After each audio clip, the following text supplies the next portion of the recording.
નમસ્કાર, પંચાયત સમાચાર 24 માં આપનું સ્વાગત છે। સંજેલીમાં આપ ઉમેદવારના પતિના અપહરણનો મામલો।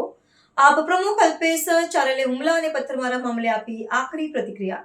અમારા સંજેલી તાલુકાના ચમારિયા જિલ્લા સીટમાં આવતી મોલી તાલુકા સીટની અંદર મોલી તાલુકા સીટના ઉમેદવાર એવા જોશીલાબેન કલ્પેશભાઈ કતીજા, જેઓને બીજેપીઓ દ્વારા ડરાવવામાં આવ્યા, ધમકાવવામાં આવ્યા, ફોર્મ પાછું ખેંચવા માટે પણ દબાણ કરવામાં આવ્યું, ક્યાંક પ્રચાર કરવા દેવામાં નથી આવ્યો, છતાંય પણ અમારા ઉમેદવાર શ્રી તટસ્થ રહ્યા, મજબૂત રહ્યા અને ભાજપ સામે લડ્યા।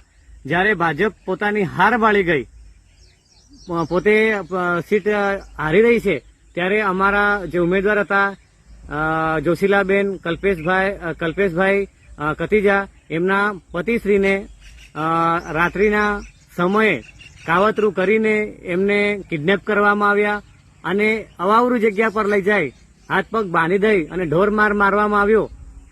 હું આ ભાજપીય નેતાઓને કહેવા માંગુ છું કે તમે જો તમારે વિકાસના કામો કર્યા જ હોય, તમે લોકોના કામો કર્યા હોય, તો તમે અમારા ઉમેદવારને ડરાવવા ધમકાવવાની જરૂર ન પડતી, માર મારવાની જરૂર ના પડતી, પણ તેમને વાસિયા ગામના, ચાકીસાણા ગામના અને મોલી ગામના જે મતદાતાઓ છે, આ વખતે એમને જનતા જડબાતોડ જવાબ આપવા માટે તૈયાર છે અને આ સીટ અમે ચોક્કસપણે જીતી રહ્યા છે।